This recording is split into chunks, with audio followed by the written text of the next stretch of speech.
ఓం శ్రీరామచంద్ర పరబ్రహ్మణే నమః. ఓం నమో వశిష్ఠ విశ్వామిత్ర వ్యాస వాల్మీకి సుఖాదిభ్యః. ఓం శుక్లాంబరధరం విష్ణుం శశివర్ణం చతుర్భుజం ప్రసన్నవదనం ధ్యాయేత్ సర్వవిఘ్నోపశాంతయే. ఓం నమో బ్రహ్మాదిభ్యో బ్రహ్మ విద్యా సంప్రదాయ కర్తృభ్యో వంశ ఋషిభ్యో మహద్భ్యో నమో గురుభ్యః. ఓం శ్రీరామో రామభద్రశ్చ రామచంద్రశ్చ శాశ్వతః రాజీవలోచన శ్రీమాన్ రాజేంద్రో రఘుపుంగవః. శ్రీయోగ వాసిష్టము స్థితి ప్రకరణము. అయితే ఓ రామచంద్ర, పాపరహితుడైన రామ, మరి అపవిత్రమై అసద్రూపమై అజ్ఞానదాయకమై భయానికి హేతువై ఆభాస రూపమై విస్తారమై బంధకారకమైనటువంటి ఈ దృశ్యాన్ని నీవు ఎప్పుడూ భావించకు. అంతేకాదు, ఈ అవిద్య అనేటువంటిది సంకల్ప మాత్రము చేత ఆకాశ వృక్షములాగానే స్వయంగా ఉత్పన్నమవుతూ ఉంటుంది. అంతేకాదు, ఏ విధంగా అంటే ఈ అవిద్య ఆకాశ వృక్షము అంటే ఆకాశమే ఏమీ లేనిది, ఆ ఆకాశమునందు వృక్షములాగా ఏమీ లేకుండానే అక్కడ స్వయంగా ఉత్పన్నమవుతుంది. ఏ కారణం ఉండదు. అంతేకాదు, ఈ అసంకల్పన మాత్రము చేత అంటే ఏ కల్పన లేకుండా ఉండేటువంటి భావన నశించిపోగా స్వభావ సిద్ధంగానే సమాధి దాఢ్యము అనేది ఏర్పడుతుంది. ఆ సమాధి దాఢ్యము చేత శ్రవణము మననము రూపమైనటువంటి తత్వ విచారము చేయవలియు. అటువంటి తత్వ విచారము చేత పదార్థాల అన్నింటి యందు కూడా అసంగము అనేది స్థిరపడుతుంది. ఆ అసంగము ఎప్పుడైతే స్థిరపడిందో సత్య దృష్టి చేకూరుతుంది. అంటే సత్య వస్తువును చూడగలిగినటువంటి దృష్టి ఏర్పడుతుంది.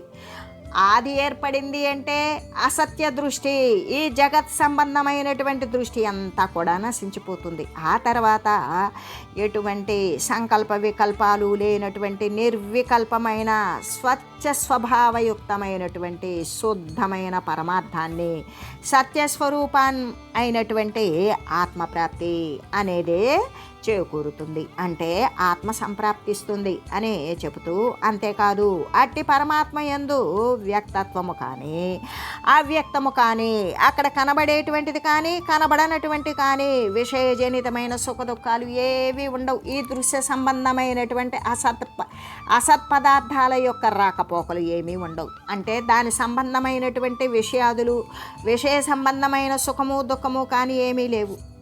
కేవలము శుద్ధ స్వభావమై, ఆ శుద్ధ స్వభావ రూపమై అంటే కేవలీ భావరూపమై సహృదయంగానే సహృదయమునందే అది జీవుని చేత పొందబడుతూ ఉంటుంది. అంటే స్వానుభవేక వేద్యము, ఎవరి వాళ్ళ యొక్క స్వయం అనుభవము అయి ఉంటుందన్నమాట అని చెబుతూ, అంతేకాదు అనర్థానికి హేతుభూతమైన అంటే కష్టాలకు ఇబ్బందులకు సమస్యలకు కారణమైనటువంటి దేహేంద్రియాలు, ఈ దేహేంద్రియాల యందలే అహంభావన ఏదైతే ఉంటుందో ఆ భావన చేత ఈ ఆత్మ అనేటువంటిది ఎప్పటికీ పొందబడదు.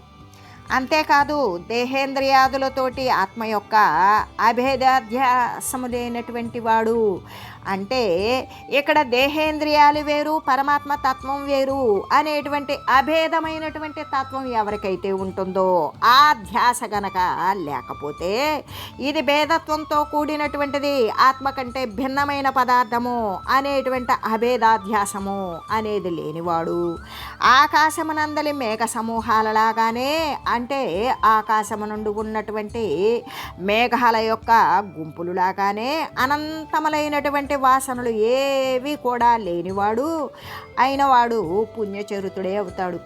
అటువంటి పుణ్యచరితకు మాత్రమే ఆ ఆత్మ అనేటువంటిది ప్రాప్తిస్తుంది. అంతేకాదు, మరి రజ్జువునందు సందేహము ఉదయించడం చేతనే సర్పం భాషించినట్లుగా, అంటే త్రాడుంది, ఆ త్రాడు యందు ఏ సందేహము లేకపోతే అక్కడ మనకి పాము అనేది కనబడదు. కానీ ఇది తాడులాగుందే పామా అని ఎప్పుడైతే అనుమానము అనేది కలుగుతుందో అప్పుడు అక్కడ మనకి ఆ తాటి యందు పామే కనబడుతుంది. అంటే కల్పిత వస్తువు అన్య విధంగా కల్పన చేస్తూ ఉంటుంది. కల్పించినటువంటి వస్తువు ఏంటి, ఉన్న వస్తువు కంటే కల్పన ఇంకొక వస్తువుగా కనబడుతూ చేస్తుంది. అంతేకాదు బంధరహితమైనటువంటి చిదాకాశము స్వాత్మయందే బంధాన్ని కల్పించుకుంటుంది. అంటే సహజంగా ఆత్మతత్వము అనేది బంధము లేనిది, అయినా కూడా అది ఎక్కడుంటుంది? తన యందే ఉంటుంది. అదే మనసు ఎక్కడుంటుంది? తన యందే ఉంటుంది. మనసు ఏ విధంగా అంటే బంధరహితమైనటువంటి ఆ చిదాకాశము స్వాత్మయందే తన యందు తానే సంకల్పము చేత మళ్ళీ బంధనాన్ని కలిగించుకుంటుంది అని చెబుతూ, అంతేకాదు మరి శృతి ప్రమాణం ఏమున్నది అంటే తదేవా న్యత్వమాదత్తే యహ తదేవాన్యత్వమాదత్తే ఖమహో రాత్రయోరివ అని శృతి ప్రమాణము చెప్పినట్లుగానే ఏ విధంగా అంటే దినమందు రాత్రి యందు కూడా ఆకాశము వేరు వేరు రూపాలు ధరించినట్లు, ఆకాశము పగల ఎలా ఉంటుంది? నీలంగా ఉంటుంది, ఖాళీగా ఉంటుంది, ఇంకా ఏమీ లేని దానిలాగానే ఉంటుంది, అన్నిటికీ అవకాశమై ఉంటుంది. అదే రాత్రి సమయంలో నక్షత్ర జనితమై ఉంటుంది, చీకటిగా ఉంటుంది, నీలత్వము కనబడదు. ఈ విధంగా పగటి యందు ఒక రకంగా, రాత్రి యందు ఒక రకంగా ఆకాశము రకరకాల రూపాలు ధరించినట్లుగానే ఈ ఆత్మ కూడా భిన్న భిన్న రూపాలను ధరిస్తూ ఉంటుంది. యదతుచ్చమనాయాస మనుపాదిగత భ్రమం తత్తత్కల్పనయాతీతం తత్సుఖాయైవ కల్పతే. మహత్తరమైనది, స్వభావ సిద్ధమైనది, ఉపాధి నశించినది అంటే భ్రమ వదిలివేసినది, ఆయా కల్పనలకు అతీతమైనటువంటి ఆత్మ, అతీతమైనదే అయినటువంటి ఆత్మ కేవలము సుఖము కొరకే అవుతూ ఉన్నది. ఏ విధంగా అంటే తుచ్చము కానిది, దుఃఖరహితమైనది, ఉపాధిని వదిలివేసినది, భ్రమ లేనిది, ఆయా అంటే కల్పనలకన్నింటికీ అంటే దృశ్య కల్పనలకన్నింటికీ కూడా అతీతమైనటువంటిది ఏదైతే ఉన్నదో అంటే కల్పనలు అన్నీ కూడా వదిలివేయగా మిగిలి ఉండేటువంటి ఏ ఆత్మ అయితే ఉంటుందో ఆ ఆత్మ సుఖం కొరకే అవుతుంది. అంటే అది శాశ్వతమైన స్థిరమైనటువంటి సుఖాన్నే కలిగిస్తుంది అని అర్థాన్ని స్ఫురింపజేస్తూ, అంతేకాదు శూన్యయేవ కుశూలేతు సింహోస్తితి భయం యదా శూన్యయేవ శరీరాంతర్బద్ధోస్మితి భయం తదా. శూన్యమగు అన్న కోటరమున సింహమును గూర్చినటువంటి భయము ఉత్పన్నమైనట్లుగానే శూన్యమైనటువంటి ఈ దేహమునందు నేను బద్ధుడను అనే భయం కలుగుతూ ఉంటుంది. ఏ విధంగా? శూన్యమైనటువంటి గరిసె. ఇప్పుడు అన్న కోటరము అన్నప్పుడు ధాన్యపు కొట్టు లేదా గరిసెలు ఉండేటువంటి కొట్టు, ధాన్యాన్ని నిల్వ చేసేటువంటి ప్రదేశం. దాని యందు సింహం ఉన్నది అని తలిస్తే ఏమవుతుంది? భయం కలుగుతుంది. ఆ భయపడినట్లుగానే శూన్యమే అయినటువంటి ఈ శరీరమునందు, ఈ శరీరము జడ మాత్రమే, దీని యందు ఏమీ లేదు, ఇది ఉపాధి యందు ఈ ఏమీ లేని దాని యందు నేను బద్ధుడను అని తలిస్తే ఏమవుతాడు జీవుడు? వాడు భయపడుతూ ఉంటాడు. ఆ తలంపే భయాన్ని కలిగిస్తూ ఉంటుంది. ఏ విధంగా అంటే ధాన్యపు కొట్టునందు అంటే ధాన్యం నిల్వ చేసేటువంటి ప్రదేశం నందు ఇక్కడ ఏదైనా క్రూర జంతువు ఉన్నదేమో అని అన్నప్పుడు వాడు అప్పుడు ముందుగా వచ్చినంత స్వతంత్రంగా రాలేడు. భయపడుతూ అనుమానపడుతూ భయం పట్టుకుంటుంది వాడిని. ఆ విధంగా వస్తాడు. అంటే వాడికి అక్కడ వాడు కల్పించుకున్నటువంటి మృగం ద్వారా వాడే భయకంపితుడు అవుతూ ఉంటాడు. అంతేకాక శూన్యయేవ కుశూలేతు ప్రేక్ష సింహోవా సింహో న లభ్యతే తదా సంసార బంధార్థ ప్రేక్షితో సౌ న లభ్యతే. మరలా కూడా సరిగ్గా చూశాడు అనుకో, ఆ ధాన్యపు కొట్టనందు నిజంగా నేను అనుకున్నట్లుగా, నేను అనుమానించినట్లుగా ఇక్కడ సింహం ఉన్నదా అని చూశాడు, వెదికాడు, అక్కడ సింహం కనబడలా. అప్పుడు వాడు ఏం చేస్తాడు? సింహం కనపడినప్పుడు సింహం లభించినట్లుగానే ఆత్మను బాగుగా ఎరగడం చేత ఇక సంసార బంధం కూడా తొలగిపోతూ ఉన్నది. అంటే అక్కడ ధాన్యపు రాశి యందు అంటే ధాన్యపు రాశి కాదు, ధాన్యపు గరిసె యందు అంటే ధాన్యం నిల్వ చేసేటువంటి ప్రదేశం నందు సింహం ఉన్నదేమో అన్నప్పుడు భయం పట్టుకున్నది. అసలు ఉన్నదా లేదా అని బాగుగా పరికించి చూచాడో అక్కడ సింహం వాడి కల్పితమే కానీ నిజమైనట సింహం లేదు. అది అప్పుడు సింహం ఎతికి చూసినా కూడా అది లభించలా. అలాగే విచారించి చూచినట్లయితే ఆత్మకు సంసార బంధం కూడా తొలగిపోతుంది. అసలు ఈ ఆత్మకు అసలు ఏ కాలమందు కూడా సంసార బంధము లేదు అనే తెలుస్తుంది. అంటే ఈ శరీరం అనేటువంటిది ఇది బంధ కారణం కాదు అనే విషయాన్ని వాడు గ్రహించగలుగుతాడు అనే చెబుతూ, ఏ విధంగా అంటే వృక్షము యొక్క మూల స్థానములో దట్టమైనటువంటి ఛాయ యందు పెద్ద పెద్ద వృక్షాలు ఉన్నాయి. పెద్ద మర్రి వృక్షాలే అనుకోండి. ఆ మర్రి వృక్షాల క్రింద ఆ వృక్షము కంటే కూడా ఇంకా అధికమైనటువంటి దాని యొక్క నీడ విస్తరిల్లుతుంది. ఆ నీడ యందు అదే అజ్ఞానులు ఏమనుకుంటారు, మర్రి చెట్ల కింద దయ్యాలుంటాయి, పిశాచాలుంటాయి, మర్రి చెట్టును ఆవహించుకొని బ్రహ్మరాక్షసులుంటాయి. ఇలా ఊహించుకున్నప్పుడు వాడేం చేస్తాడు, భ్రమతో కూడినటువంటి భయాన్ని కలగజేసుకుంటాడు. అలా కలగజేసుకున్నప్పుడు ఆ జగత్తు దేహాల యొక్క సంభ్రమం అంతా కూడా జీవులకి కలుగుతూనే ఉంటుంది.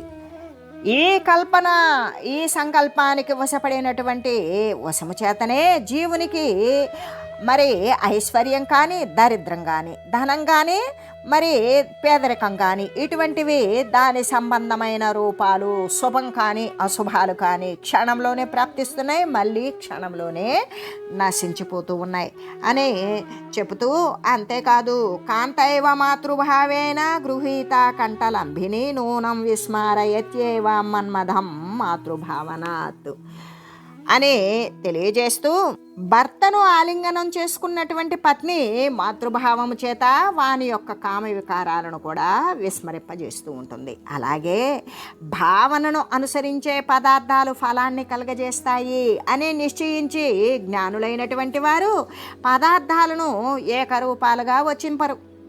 అంటే ఏ విధంగా వారి వారి దృష్టిని అనుసరించి భిన్న భిన్నాలుగా గోచరిస్తుంది. కాబట్టి పదార్థాలన్నీ ఏకరూపంతో అనేటువంటిది దానిని గురించి చెప్పరు అని చెబుతూ, అంతేకాదు దృఢభావన చేత చిత్తము ఎంతకాలము ఏ విధంగా దేనిని భావిస్తూ ఉంటుందో అంతకాలము దాని యొక్క ఫలితాన్ని ఆ ఆకృతినే చూస్తూనే ఉంటుంది. కాబట్టి ప్రపంచమున సత్యము కానిది, మిథ్య కానిది అయ్యేటువంటి వస్తువు లేనే లేదు. ఇప్పుడు సత్యము కాదు అంటే అది సత్యమై ఉండవలే, లేదు మిథ్య కానిది అంటే సత్యమై ఉండవలే, సత్యము కానిది అంటే అది అసత్యమై ఉండవలే. అంటే సత్యము కాని వస్తువులు మరి సత్యమైన వస్తువులు అంటే రెండు ఉన్నవి. సత్యమైనవి మిథ్య అయినవి రెండు ఉన్నవి. అంటే ఇక్కడ సత్యము కాని వస్తువు, మిథ్య కాని వస్తువు అనేది ఈ ప్రపంచంలోనే లేదు. ఎవడు ఏ ప్రకారంగా నిశ్చయిస్తాడో వాని చేత ఆ ప్రకారంగానే జగత్తులు ఉండాలి. పదార్థాలన్నీ కూడా వానికి అనుభూతాలు అవుతూ ఉంటాయి. ఎవని యొక్క మనసు యందు మరి మనస్సు అనబడేటువంటి ఆకాశమునందు అంటే వాడి యొక్క ఊహ, స్ఫురణ, సంకల్ప భావము నందు వాడేం చేస్తాడు, ఒక కల్పన చేస్తాడు. ఆ కల్పనలో ఒక స్త్రీని కల్పించుకుంటాడు. ఆ స్త్రీని కల్పించుకొని ఆమె అందమైనదనో ఇంకా ఎన్నో రకాలుగా వాడు ఆ కల్పించుకున్న స్త్రీ పట్ల ఆకర్షితుడవుతాడు. ఆ కోరిక యొక్క ఆతురత చేత వాడేం చేస్తాడు, ఆకాశమనచారిణి యగు వాడు కల్పించుకున్నటువంటి ఆకాశమనచారిణి. ఆకాశము అంటేనే ఏమీ లేదు, ఏమీ లేని దాని యందు ఒక వనము, ఆ వనమునందు ఒక అందమైన స్త్రీ, ఇవన్నీ వాడు కల్పించుకున్నాడు. కాబట్టి ఆమె ఆ ఆకాశంలో పరిగెడుతున్నట్లుగా వీడు కూడా సంకల్పము చేత వాడు కల్పించుకున్నటువంటి స్త్రీ వెంట పరిగెడుతూ ఉంటాడు అని చెబుతూ, అంటే ఇది మనసు యొక్క ప్రభావమే అని తెలియజేస్తూ, తస్మాత్ సంకల్పమేవత్వం సర్వభావమయాత్మకం త్వజరామ సుషుప్తస్థః స్వాత్మనైవ భవాత్మనః. కాబట్టి ఓ రామచంద్ర, సంకల్పమందు పదార్థములన్నింటినీ కూడా నీవు సుషుప్తయందు అంటే గాఢ తమస్సునందు, గాఢమైనటువంటి ఏమీ తెలియబడినటువంటి స్థితి యందు, గాఢ నిద్ర యందు ఉన్నటువంటి వానిలాగానే. అప్పుడు గాఢ నిద్ర యందు నీకు ఏ పదార్థము కాదు, నీ శరీరమే నీకు గుర్తుండడం లేదు. అటువంటప్పుడు ఏ పదార్థము నువ్వు అప్పుడే తీసుకోవడం కానీ వదిలిపెట్టడం కానీ ఏమీ లేదు. ఏమీ తెలియబడినటువంటి స్థితిలో ఉన్నట్లుగానే నీవు కూడా ఈ సంకల్ప పదార్థాలు అన్నింటి యందు కూడా ఈ ఊహాజనితమైనటువంటి దృశ్యజాతమునంతా కూడా నీవు వదిలివేసి నీ యొక్క పారమార్థికమైనటువంటి అద్వైతము, ఏకో బ్రహ్మం ద్వితీయం నాస్తి, ఇక్కడ ద్వైతం అనేది లేదు. అక్కడ ఎన్ని చూసినా, ఎన్ని రకాలుగా విభేదించినా, ఎన్ని రకాల మనోకల్పనలు చేసినా, మనోరూపాలుగా తోచినా, అనుభవ యోగ్యాలుగా కనబడినప్పటికీ కూడా అక్కడ ఉన్నటువంటిది ఏకమాత్రమైనటువంటి ఆ పరమాత్మ వస్తువు కంటే భిన్నమైన వస్తువు లేదు.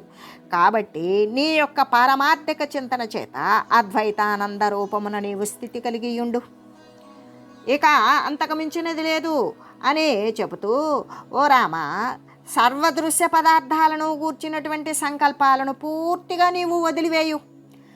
సుషుప్తి ఎందులాగానే నీవు గాఢ నిద్ర ఎందు ఏ పదార్థానికి అంటక ఏ సంకల్పము లేకుండా ఎలా ఉన్నావో అలాగే నీ యొక్క పరమార్థ ఆత్మ రూపంతోటే నీవు స్థితుడువయ్యుండు అని తెలియజేస్తూ, అంతేకాదు ఇచ్ఛారహితుడవైనప్పటికీ నీకు ఏ కోరిక లేకపోయినా మణి ఎందువలే నీ అందు ఎప్పుడూ కూడా ప్రతిబింబాలు ప్రవేశించినప్పటికీ, అంటే ఇప్పుడు మణి ఉన్నది, ఆ మణి ఎందు అనేక రకాలైనటువంటి ప్రకృతి దృశ్యాలు అవి ప్రతిబింబిస్తూ ఉంటాయి.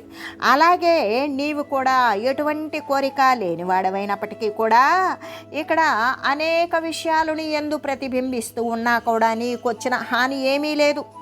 ఎలాగంటే జడ రూపమైనటువంటి ప్రతిబింబాలను నిషేధించడానికి ఆ మణి చైతన్య రూపుడువైనగు నీలాగా అది సమర్థమైనది కాదు కదా.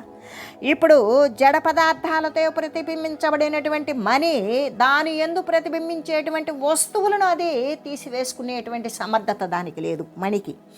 కానీ చైతన్య రూపుడువైనటువంటి నీ ఎందైతే అటువంటి సమర్థం ఉన్నది కదా అని చెబుతూ, అంతేకాదు యదాత్మని జగద్రామ తవేహ ప్రతిబింబతి తదవస్త్వితి నిర్ణయ మాతేనాగచ్చరంజనం చేతసి ప్రతిబింబతి ఏ భావాస్తర రాఘవ రంజయంత్వన్యస్త సక్తత్వాన్ మాతే త్వాం స్ఫటికం యథా. ఓ రామ, నీ యందు ఏ జగత్తైతే ప్రతిబింబతం అవుతూ ఉంటుందో అది అబద్ధమే అని నిశ్చయించు. అలాగా నిశ్చయించుకుని దాని రూపముని ఎప్పటికీ కూడా పొందకు, అలా పొందకుండా ఉండు. లేకపోతే ఇక పరమాత్మ కంటే అభిన్నము కానా అది కూడా పరమార్థ రూపమే అగు బ్రహ్మమే అని అంతఃకరణమును దృఢంగా నిర్ణయించు. అలా నిర్ణయించి అనాది అయినది అనంతమైనది ఆత్మస్వరూపము ఆత్మచేతనే నిశ్చయించుకో. ఏ విధంగా అంటే నీ యందు ఏ జగత్తు ఏ దృశ్యజాతమైతే ప్రతిబింబిస్తుందో అదంతా అబద్ధమే అని నిశ్చయించు. దాని రూపాన్ని అది పొందొద్దు. ఎందుకు? దాని రూపాన్ని నువ్వు పొందావు అంటే అవి సత్యమని భావిస్తున్నావు, అవి అబద్ధమని భావిస్తే నువ్వు ఆ రూపాన్ని పొందవు. పోనీ అలా చేయలేకపోయావు. ఇంకొక విషయం ఏంటది అంటే పరమాత్మ కంటే నీ యందు ఏమి ప్రతిబింబించినప్పటికీ ప్రతిబింబించకపోయినప్పటికీ కూడా ఇక్కడ ఉండేది ఏక వస్తువైనటువంటి పరమాత్మ తత్వమే, భిన్నమైనటువంటి వస్తువు లేనే లేదు. ఏది కనబడుతుందో, ఏది చేయబడుతుందో, ఏది అనుభూతమవుతుందో, ఏది వృద్ధినాశాలు కలిగి కనబడుతుందో ఇదంతా కూడా పరమాత్మ తత్వం కంటే భిన్నమైన పదార్థం లేదు. ఈ కనబడేది, వినబడేది, చేయబడేది, అనుభవమయ్యేది సర్వము పరమాత్మ తత్వమే అనే భావన అంటే పరమాత్మ కంటే అభిన్నమైనటువంటి స్థితి నువ్వు చెందకు. సర్వము పరమాత్మ కంటే కూడా వేరైన వస్తువు లేదు కాబట్టి నువ్వు కూడా ఏం చేస్తావు? ఆ పరమార్థ రూపంలోనే దానిని చూడు. అంటే ఇదంతా కూడా బ్రహ్మమే అని నీ యొక్క మానసిక చిత్తమునందు బుద్ధి నిశ్చయమునందు కూడా నువ్వు ఇలాగే నిర్ణయించి అనాది ఆది అంతములు లేనటువంటి అనాది అయిన అనంతమైన ఆది మధ్య అంతములు లేనటువంటి శాశ్వతమైన ఆత్మస్వరూపము ఆత్మచేతనే నిశ్చయించు. నువ్వు ఏ పరమాత్మ వస్తువు అయ్యే ఉన్నావో సర్వం పరమాత్మమయంగానే భావించు. పరమాత్మ కంటే రెండవ వస్తువు లేనే లేదు అని నిశ్చయించు. ఇంకా నీ చిత్తమందు ప్రతిబింబించేటువంటి అన్య జగత్ పదార్థాలు అంటే నీ యొక్క మనసులో నీ యొక్క చిత్తంలో ఏ పదార్థాలైతే నీకు ప్రతిబింబిస్తూ ఉన్నాయో ఇతరమైనటువంటి జగత్ పదార్థాలు ఇవన్నీ కూడా నిన్ను రాగయుక్తం చేయకుండా ఉంటాయి. ఎందుకు? దేహాత్మ దృష్టి కలిగినటువంటి ప్రాపంచక జీవులు నిన్ను ఎప్పటికీ కూడా రాగయుక్తము చేయకుండా ఉండుగాక. అంటే సర్వము నీవు పరబ్రహ్మస్థితిగా, పరబ్రహ్మ వస్తువుగా, పరమాత్మకు భిన్నంగా ఏది చూడనప్పుడు సర్వము పరమాత్మమయమే. ఒక్క పరమాత్మ కంటే వేరైన వస్తువు లేదు. ఆ విధమైన దృష్టితో నువ్వు చూడు అని చెబుతూ, అంతేకాదు ఓ రామ, ప్రతిబింబితమైనటువంటి పదార్థాల యొక్క విచిత్రమైనటువంటి వర్ణాలు శుద్ధ స్ఫటికయందు ప్రవేశిస్తాయి. ఏ విధంగా అంటే ఈ యొక్క జగత్ సంబంధమైనటువంటి పదార్థాలు ఉంటాయి. ఆ పదార్థాల యొక్క రంగులు ఏ శుద్ధ స్ఫటిక అయితే ఉంటుందో అది కోరకపోయినా దాని యందు అవి ప్రతిఫలిస్తాయి. ఆ ప్రతిబింబించినప్పుడు ప్రవేశించినప్పటికీ కూడా యథార్థంగా దాని యందు వర్ణవైచిత్ర్యమేమీ లేదు. ఆ శుద్ధ స్ఫటికలో ఎటువంటి వర్ణాలు లేవు, రంగులు లేవు, విచిత్రాలు లేవు. ఎందుకు? ప్రతిబింబిస్తాయి అంతే. ఆ పదార్థాలు ఆ శుద్ధ స్ఫటిక యందు ప్రతిబింబిస్తాయే కానీ ఈ శుద్ధ స్ఫటిక పదార్థం యొక్క రూపాన్ని పొందదు. అట్లాగే మరి లేని కారణం చేత ఆ పొందని కారణంలాగానే మరి ద్వైత పదార్థాల యొక్క అంటే ద్వంద్వంతో కూడినటువంటి చావు పుట్టుకలు, పగలు రాత్రులు, ప్రకృతి పురుషులు, సుఖము దుఃఖాలు, లాభ నష్టాలు అనేటువంటి ద్వంద్వాలు ఏవైతే ఉన్నాయో ఈ ద్వంద్వ పదార్థాల యొక్క రాగాది వాసనలు ఒకదాని యందు ఇష్టము కానీ మరొక దాని యందు అయిష్టము కానీ అనేవి లేకుండా నీ యొక్క శుద్ధ తత్వము, శుద్ధ స్వరూపము ఏ పరబ్రహ్మతత్వం అయితే ఉన్నదో దాని యందు ప్రారబ్ధ కర్మ భోగోచితమైనటువంటి జగద వ్యవహారేచ్ఛ ప్రవేశించినప్పటికీ కూడా అంటే ఆ శుద్ధ స్వరూపమునందు నువ్వు పరబ్రహ్మమే అయి ఉన్నప్పుడు దాని యందు నువ్వు అనుభవించదగినటువంటి నీ అనుభవానికి యోగ్యమైనటువంటి నీ ప్రారబ్ధాన్ని అనుసరించి ఏ కర్మలు, ఏ అనుభవ యోగ్యాలు, ఇటువంటి విషయాదులు అంటే జగత్తు యొక్క వ్యవహారేచ్ఛలు ఇటువంటివన్నీ కూడా నీ యందు ప్రవేశించినప్పటికీ కూడా ప్రారబ్ధ భోగానుసారం ప్రవేశించినప్పటికీ కూడా దాని చేత నీ యందు ఏ విశేషము లేదు. వచ్చిన దాన్ని అనుభవిస్తావు. ఎటువంటి కర్తృత్వము ఉండదు కాబట్టి కర్తవ్యంగా భావించి దానిని అనుభవిస్తావు. అసలు అక్కడ ఏ భావన పొందవు. ఎందుకు? నువ్వు అనుభవించేది, నువ్వు చేసేది, నీ అనుభవము సర్వము పరమాత్మ కంటే మరొక వస్తువుని నీవు చూడటం లేదు కాబట్టి, నీవు సంకల్పించడం లేదు కాబట్టి అని తెలియజేస్తూ శ్రీ వశిష్ఠ గురుదేవులు ఈ స్థితి ప్రకరణమున విజ్ఞానవాదనము అనేటువంటి విషయాన్ని గురించి ఈ విధంగా శ్రీరామచంద్రునికి తెలియజేసి ఇంకా కూడా ఈ విధంగా తెలియజేస్తూ ఉన్నారు. జంతోహ కృత విచారస్య విగలద్వృత్తి చేత సహా మననం త్యజతో జ్ఞాత్వా కించిత్ పరిణాత్మనః. ఓ రామ, సమాధిని అభ్యసించడం వలన బాహ్యమునందు కానీ అభ్యంతరమందు కానీ ఈ జగత్తులో కూర్చున్నటువంటి మననము ఏదైతే స్మరిస్తామో అది నువ్వు మిథ్య అని తెలియ. ఆ విధంగా మిథ్య అని తెలిసి అబద్ధము అని తెలిసినప్పుడు ఏం చేస్తాం? దానిని వదిలివేస్తాం. దానిని త్యజించడం చేత ఏమవుతుంది? విశుద్ధమైనటువంటి రూపంగా మారిపోతుంది. అప్పుడు వృత్తి శూన్యమైపోతుంది. విచారవంతుడైనటువంటి జీవుని యొక్క ఆత్మస్వభావము పూర్తిగా నిర్మలమే అవుతుంది అని చెబుతూ, రామ, నీ అంతఃకరణమున ఏ జగత్ పదార్థాలు ప్రతిబింబిస్తాయో అంటే నీకు స్ఫురిస్తాయో అవన్నీ కూడా మిథ్య అని నిశ్చయించు. వానితోటి ఏమాత్రము ఆసక్తి కలిగి ఉండకు. నీ చిత్తమునందు ఏ పదార్థాలైతే ప్రతిబింబిస్తూ ఉన్నవో అవి నీకంటే వేరైన ఉపాధి యందు సంభవించడం వలన ప్రతిబింబాలు స్ఫటిక శిలను రాగయుక్తం చేయనట్లుగానే నిన్ను కూడా అవి ఏమాత్రము కూడా ఈ రాగయుక్తనిగా అవి చేయకుండా ఉంటాయి. అంతేకాదు ఆత్మవిచారణ చేసినటువంటి వాడు మరి నశించినటువంటి చిత్తవృత్తి కలిగిన వాడు అవుతాడు. బాహ్యమునందు అభ్యంతర జగత్తులందు కూడా మిథ్య, ఇదంతా అబద్ధమే అని తెలియ. దానిని గూర్చినటువంటి స్మరణ మననమును త్యజించినవాడు ఏది జగత్ సంబంధమైనటువంటి మిథ్య అని తెలిసినప్పుడు జగత్ సంబంధమైన విషయాలను గురించి ఏమాత్రము కూడా మనసున సంకల్పించడు, వాటిని వదిలివేస్తాడు. అటువంటి అలా వదిలివేయగలిగిన వాడు ఆత్మజ్ఞానాన్ని ఎరుగుతాడు.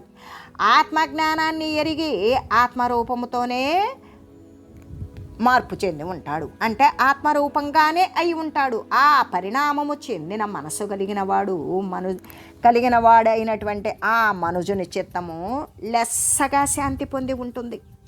పూర్తి మనోమాలిన్యము రహితమై ఉంటుంది. దృశ్యం సంత్యజతో హేయాముపాదేయాముపేయుషః ద్రష్టారం పశ్యతో దృశ్యామా ద్రష్టారమపశ్యతః. అంతేకాదు అజ్ఞాన భూమిక భేద రూపమైనటువంటి దృశ్యాన్ని త్యజించి జ్ఞాన భూమిక యందు ప్రవేశించు.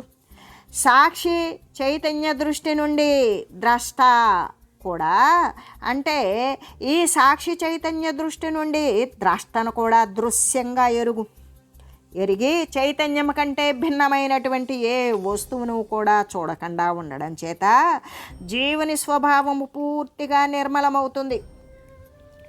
ఏ విధంగా అంటే త్యాజ్యమైనటువంటి దృశ్యాన్ని, అంటే వదిలివేయవలసినటువంటి దృశ్యాన్ని వదిలివేయవాడు, గ్రహించవలసినటువంటి ఆత్మతత్వాన్ని గురించి ఆత్మను పరిగ్రహించేటువంటి వాడు.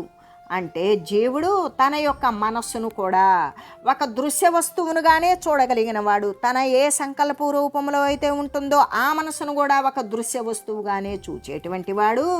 ప్రకాశమైనటువంటి చైతన్యానికి ఇతరమైనటువంటి దేనిని కూడా చూడని వాడు.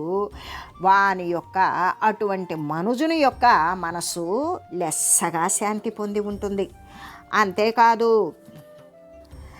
జాగర్తవ్యే పరే తత్వే జాగరూకస్య జీవతః సుప్తస్య ఘన సమ్మోహమయే సంసారవత్మనే.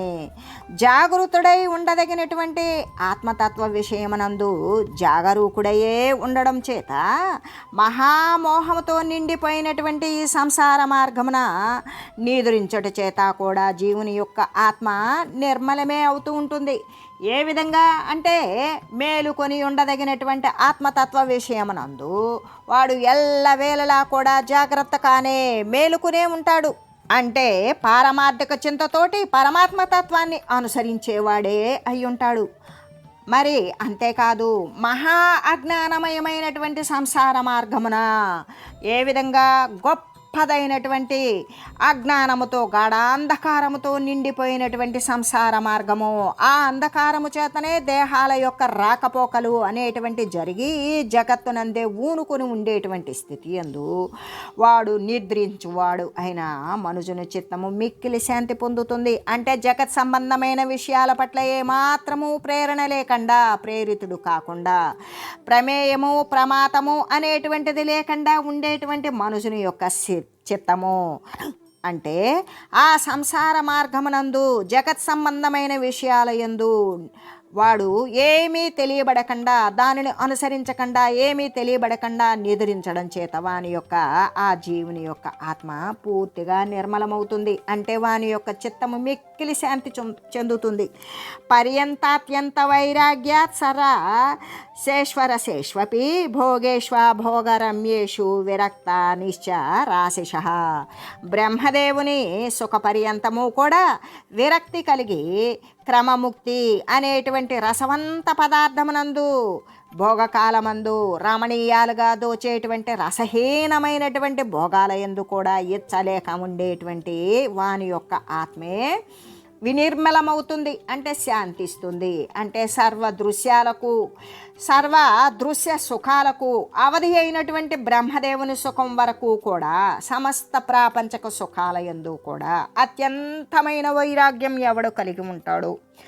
ఆ కలిగి ఉండడం వలనే సారసములైనటువంటి అరసములైనటువంటి, అంటే సమస్త దుఃఖాలకి మరి సుఖాలకి కూడా సమస్త పదార్థాల యందు కూడా భోగకాల పర్యంతము అనుభవించేటువంటి కాల పర్యంతము కూడా రమ్యముగా ఉండే సమస్త భోగాల యందు కూడా ఎవడు విరక్తి కలిగి ఉంటాడో, వాని యందు ఏ కోరిక లేనివాడై ఉంటాడో అటువంటి మనసుని యొక్క మనసు మిగుల శాంతి పొందుతుంది అని శ్రీ వశిష్ఠదేవులు తెలియజేస్తూ, ఓం మంగళం శ్రీ గురుదేవాయ మహనీయ గుణాత్మనే సర్వలోక శరణ్యాయ సాధురూపాయ మంగళం. ఓం మంగళం కోసలేంద్రాయ రామాయ రామభద్రాయ చక్రవర్తి తనూజాయ సార్వభౌమాయ జానకీ వల్లభాయ శ్రీరామచంద్రాయ మంగళం. ఓం తత్సత్.